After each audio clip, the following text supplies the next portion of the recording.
Premier Li Keqiang on a 3-day visit to Macau. In Taiwan, Tsai Ing-wen calls for talks to promote cross-strait ties in her first double-tenth speech as president. And Donald Trump suggests Hillary Clinton will go to jail if he becomes president.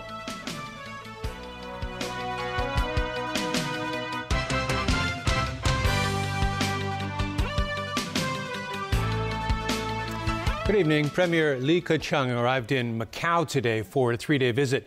Li praised the former Portuguese colony for its successful implementation of the one country, two systems principle, and he also pledged continued support from Beijing for the enclave to diversify its economy.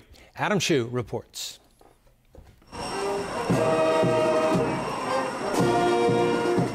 It's Premier Li Keqiang's first visit to Macau. Touched down just before noon along with Foreign Minister Wang Yi and key economic officials. They were greeted by the city's current and former chief executives. The Premier spoke of his wish to experience the local culture by looking, walking around and listening as much as possible. 今天我亲身 Li said his visit is to assert Beijing's vision for Macau to become the world's tourism and leisure center and a platform for China's cooperation with Portuguese-speaking countries.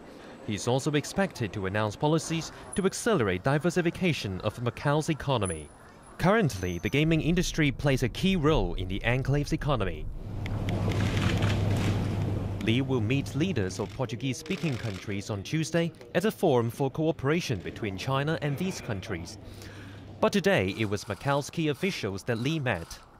The Premier acknowledged Chief Executive Fernando Choi's administration for bringing diversity to Macau's economy and maintaining social harmony and stability. Earlier in Hong Kong, League of Social Democrats lawmaker Leung Kwok Hong and several others left for Macau in an attempt to stage a protest during Li's visit. They plan to demand that Beijing retract the 2014 decision on the chief executive election and the release of activists and dissidents on the mainland. But Macau's immigration officials denied them entry to the enclave. Adam Hsu, TVB News. In Taiwan, Tsai Ing-wen made her double-tenth speech as president today. She called on mainland authorities to engage in talks to promote peaceful cross-strait relations, but made clear she will not bow to pressure from Beijing. Details from Elmi Lung. Celebrations took place in front of the presidential office building, which drew a crowd of more than 11,000, including hundreds of foreign dignitaries. Tsai Ing-wen used the occasion to elaborate on her views on China. She said the mainland should face up to the reality of the Taiwanese government's existence and both sides should talk as soon as possible. Beijing halted official communications with Taiwan since June after Tsai's government refused to reaffirm the One China principle. It's a view embraced by Tsai Ing-wen's predecessor Ma Ying-jeou, but widely rejected by her own pro-independence Democratic Progressive Party. So while the Taiwan leader noted the accumulated outcomes enabled by over 20 years of cross-strait interactions and negotiations since 1992, there was no explicit mention of the 1992 consensus which acknowledges the One China principle. Tsai further pledged to maintain peace with China, but stressed not to bow down to pressure or revert to the old path of confrontation. Chen Il-sin, a political science professor in Taiwan, worries about a deadlock on the horizon if Tsai Ing-wen upholds her views.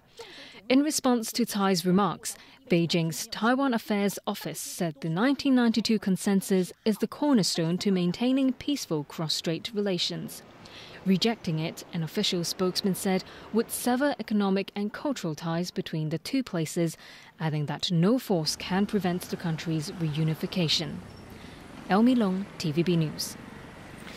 U.S. presidential candidate Donald Trump launched a blistering attack on his Democratic rival, Hillary Clinton, as the gloves came off in their second debate today. The Republican contender denied allegations of sexual assault when pressed on his lewd comments about groping women. And he suggested Clinton would go to jail if he became president. Tony Sabine reports. Perhaps it was telling of their mutual contempt that contenders Donald Trump and Hillary Clinton declined to shake hands before the second U.S. presidential debate. It was a town hall-style event in which questions were posed by members of the audience as well as the moderators. With Trump's campaign in freefall over the last few days, after video recordings of him making lewd remarks about women, the tycoon launched a ferocious attack on Clinton to shore up his campaign. The most shocking moment was Trump's assertion mid-debate that Clinton would be investigated for the controversy over the deleted emails while she was Secretary of State. I didn't think I'd say this, but I'm going to say it, and I hate to say it. But if I win, I am going to instruct my Attorney General to get a special prosecutor to look into your situation, because there has never been so many lies, so much deception. It's just awfully good that someone with the temperament of Donald Trump is not in charge of the law in our country. Yeah, because you'd be in jail. Secretary Clinton. The moderators didn't let Trump off the hook for his lewd remarks, saying it showed intent to assault. You bragged that you have sexually assaulted women. Do you understand that?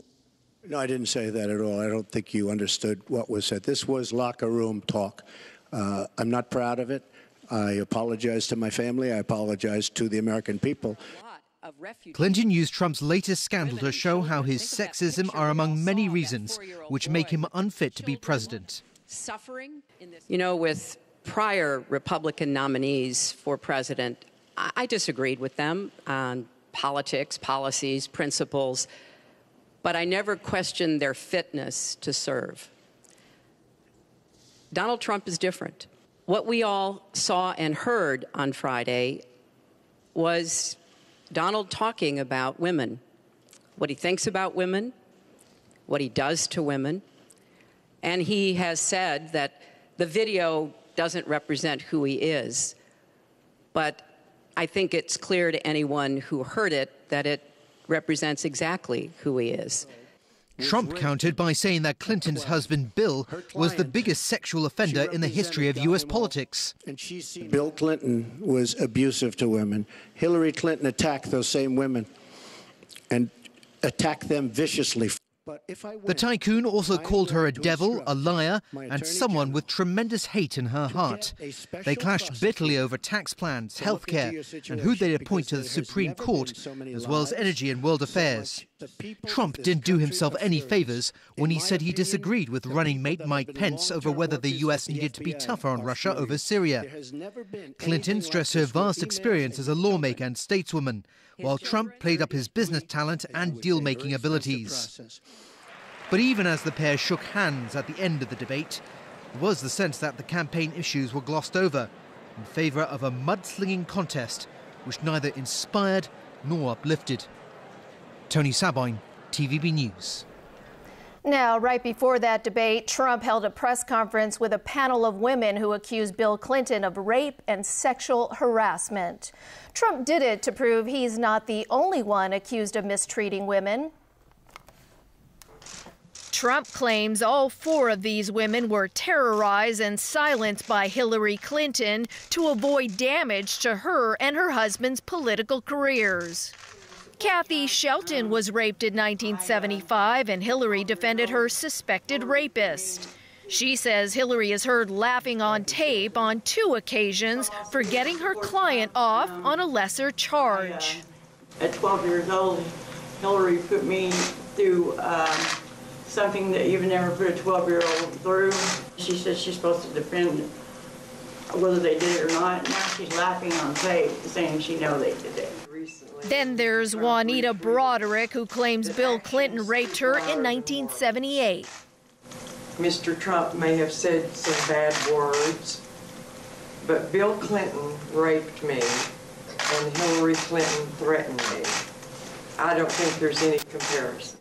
Broderick's lawsuit against Clinton was dismissed in 2001, and criminal charges never materialized. I'm Kathleen Willey, and I am here to support Donald Trump. Kathleen Willey accuses Bill Clinton of sexual misconduct while he was the president. She alleges he made unwanted sexual advances towards her in the 1990s when she worked as a volunteer at the White House. Paula Jones also filed a sexual harassment lawsuit against Bill Clinton. Well, I'm here to support Mr. Trumpson. He's not what other people have been saying he's been, like Hillary. So think about that. The former Arkansas state worker claims in 1991, Clinton propositioned and exposed himself to her. President Barack Obama drew attention to Trump's 2005 comment about groping women to urge voters against electing an insecure candidate. That tells you a couple things. It tells you that he's insecure enough that he pumps himself up by putting other people down. Not a character trait that I would advise for somebody in the Oval Office. The storm that was Hurricane Matthew is now fading into the Atlantic Ocean, but the scale of the devastation in the Caribbean and the U.S. Atlantic coast is just beginning to unfold. The storm killed 18 people in the United States, and in Haiti, the death toll has soared to 1,000. James Aiken reports. With the worst of the worst storm in a decade now over, people who lived in the path of Matthew are surveying what's left of their lives. I don't have nothing left. Nothing. This is ridiculous. You cannot live like this. I'm not staying here like this. I don't know what's going to happen after this. Till I get my family back on their feet. Matthew forced mass evacuations as it swamped eastern states. The storm dumped more than 40 centimeters of rain in some places, and many found themselves suddenly trapped in homes and cars. I was checking on this old woman, making sure she was okay, and the water was coming up to my chest. Came back over here, and this lady, she was stuck in the door banging on it. Elsewhere, rescuers and Coast Guard helicopters have plucked people from rooftops. More than 1 million people in the region are still without power, and some major roadways remain closed. President Barack Obama says the federal government will do everything it can to help residents recover. The American people are with you in this time of need, and we're going to do everything that we have to do to make sure that we've got your back. In Haiti, meanwhile, the scale of death and destruction has reached an entirely different level. Matthew was near full strength when it took aim at the island nation's southwestern peninsula, destroying tens of thousands of homes. Power is still out and water and food are scarce. Some of the dead are being buried in mass graves, and aid officials say cholera is spreading in the worst-hit area. As desperation grows, international aid efforts are being ramped up. Helicopters are ferrying in food and medicine to many communities, but almost a week after the storm hit, aid has yet to arrive in some of the more remote areas. The United Nations says 1.4 million people are in need of humanitarian assistance. James Aiken, TVB News. Samsung's Galaxy Note 7 smartphone crisis has reached a new level. The company said today it has made changes to its phone production schedule for safety reasons. The statement follows reports that even the company's replacements for the fire-prone devices are overheating. In a regulatory filing, the tech giant said it was adjusting shipments of Note 7s to allow for inspections and stronger quality control due to some devices catching fire. It did not comment on reports that production's been halted. U.S. and Australian carriers have suspended sales or exchanges of Note 7s. Major airlines reiterated bans on passengers using the phones after smoke from a replacement device forced the evacuation of a passenger plane in the U.S. last week. South Korea said today it could launch a preemptive nuclear strike for self-defense if North Korea shows imminent signs of using nuclear weapons. The statement by the Defense Ministry was made in a regular ministry briefing. The announcement came as South Korean forces and U.S. Marines began joint exercises in the waters off the Korean peninsula. A preemptive strike against North Korea has been off the table in previous South Korean governments. But advancements in Pyongyang's nuclear and missile capabilities have sparked calls from hardliners in Seoul for a tougher response. Some even demanded nuclear armament for South Korea. German police have captured a man suspected of planning a bomb attack. The man had slipped through the grasp of authorities during a raid 2 days ago. Police had been looking for 22-year-old Syrian refugee Jaber al-Bakr since he fled during a raid on an apartment in the eastern city of Chemnitz.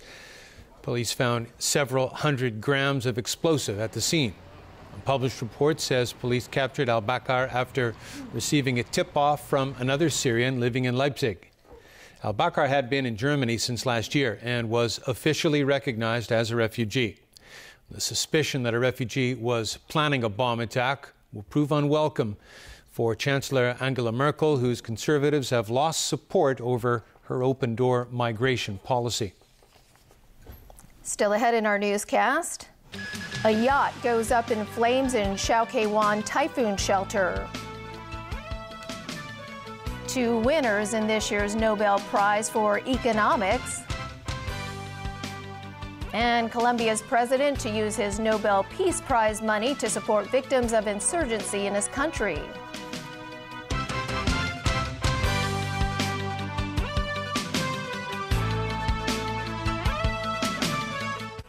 If you look at Bill Clinton, far worse, the 33,000 emails that you deleted. It's just awfully good that someone with the temperament of Donald Trump is not in charge of the law. Because you'd be in jail. The second round of the U.S. presidential debate, tonight at 9:35, right here on Pearl. Overdose on cuteness. See what silly, mischievous antics these irresistibly lovable puppies get up to. Thursday, too cute, pint-sized, at 8 on Pearl. She's a lady. Oh, she's a lady. Talking about that little lady. And the lady is mine. The island communities are suffering the brunt of global warming. The corals turn white, the whole reefs turn white. There's not many Solomon Islanders you're going to find who don't believe in climate change. I've seen it with their own eyes. Wednesday, Oriental Watch Company 55th Anniversary presents Adventures to the Edge 2, the last episode, at 9 on Pearl.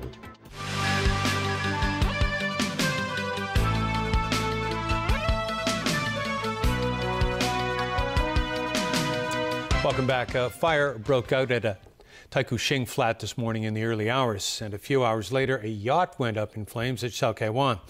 As Evelina Lung reports, no one was injured in either fire. The yacht fire happened at Shaoqiwan Typhoon Shelter at around 9 this morning. Plumes of black smoke billowed towards the pier. The deck of the boat was charred. Firefighters used 6 hoses to put out the blaze. At the same time, they pushed the vessel closer to the shore.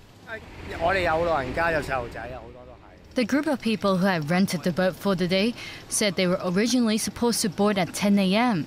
But when they arrived at the pier, they saw the vessel on fire. Firefighters say there was no one on board the boat at the time, and there were no injuries.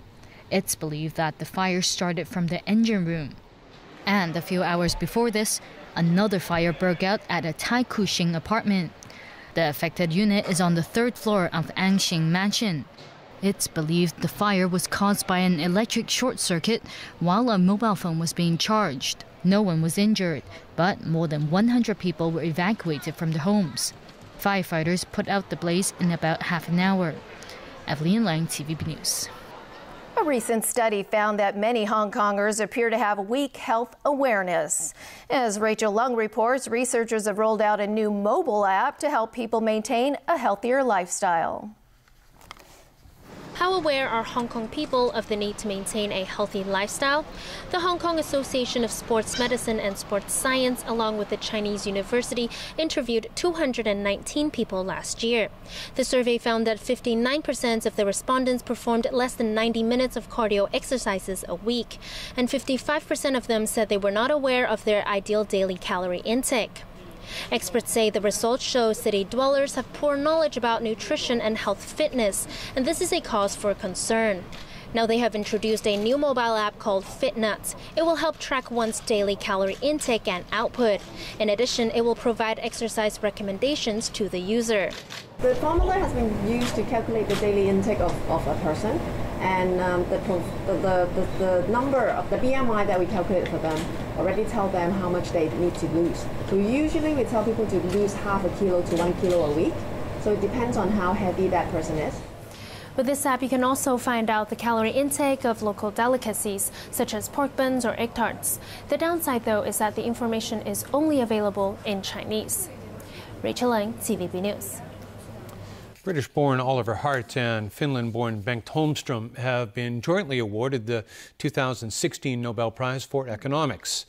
The Royal Swedish Academy of Sciences said the award was in recognition of their contributions to contract theory, helping the understanding of issues like performance-based pay for top executives.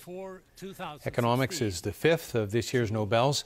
The Literature Prize is the last to be awarded, and the winner will be announced on Thursday. Colombia's President Juan Manuel Santos plans to donate his Nobel Peace Prize money to victims of Colombia's half-century conflict. Santos won the Nobel Peace Prize on Friday for his efforts to end a 52-year-old war with the Revolutionary Armed Forces of Colombia, or FARC. He received the award valued at nearly $1 million just days after voters rejected a peace deal that he signed with the rebels. Santos made the announcement at a church where 79 people were killed in a FARC attack. Santos has promised to revive the peace plan, even though Colombians rejected it in a referendum. All right, Chris, what do you have for us in sports to start us off this week? We got a trip down to Causeway Bay, I think. Okay. Action underway at Victoria Park on day one of the Women's Hong Kong Tennis Open. Fan favorite Venus Williams easily beat Riza Ozaki of Japan in straight sets. Scores here were 6-4 and 6-1. The WTA event returned to Hong Kong 2 years ago after a 20-year absence. Williams, however, has been a frequent visitor to the territory, playing in tournaments under a variety of different formats.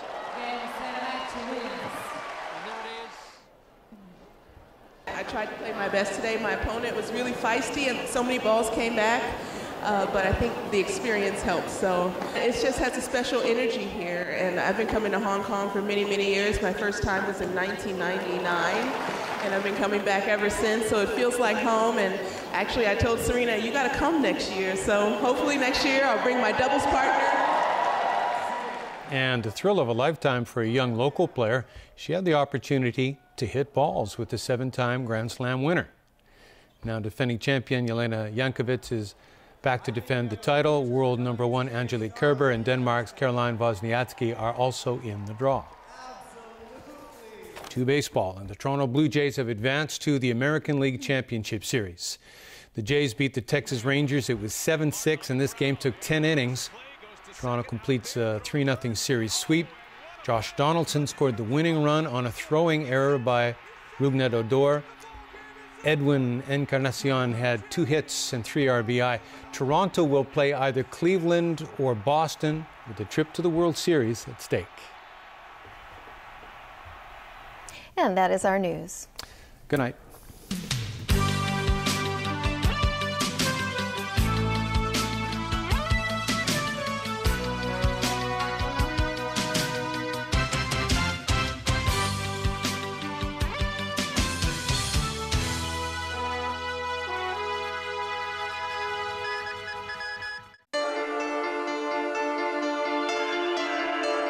There are times when we just can't help ourselves.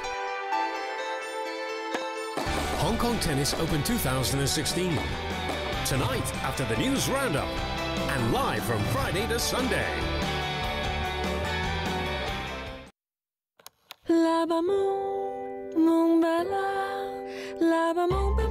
Point-to-point mattress, revolutionizing sleep.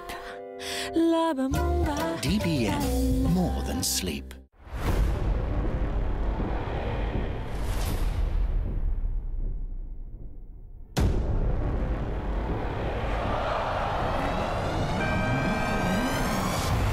The 50th anniversary of the Macau Motorcycle Grand Prix, the second GT World Cup, the Gia Race, and the proving ground of new legends, the FIA Formula 3 World Cup. This is Motorsport, the Sun City Group 63rd Macau Grand Prix. An ecosystem that has been turned upside down by the introduction of new apex predators through natural disasters or human stupidity. Tuesday, Wild Florida, at 9:35 on Pearl Spectacular.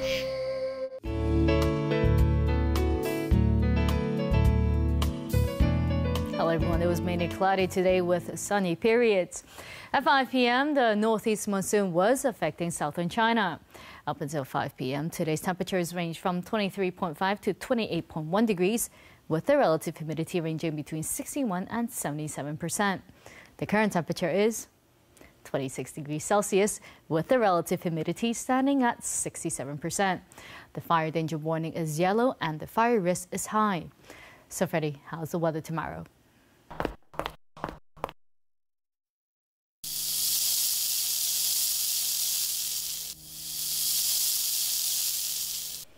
Mainly cloudy, bright periods and a few rain patches tomorrow. Temperatures will range between 23 and 27 degrees. There will be occasional rain on Wednesday and the weather will improve later on this week. Tomorrow's air quality health index will range from low to moderate. And the maximum UV index forecast for tomorrow will be about 5. Now, here's the latest global weather update. Cloudy in Shanghai, rain in Taipei, showers in Xiamen. Cloudy in Guangzhou and Chengdu,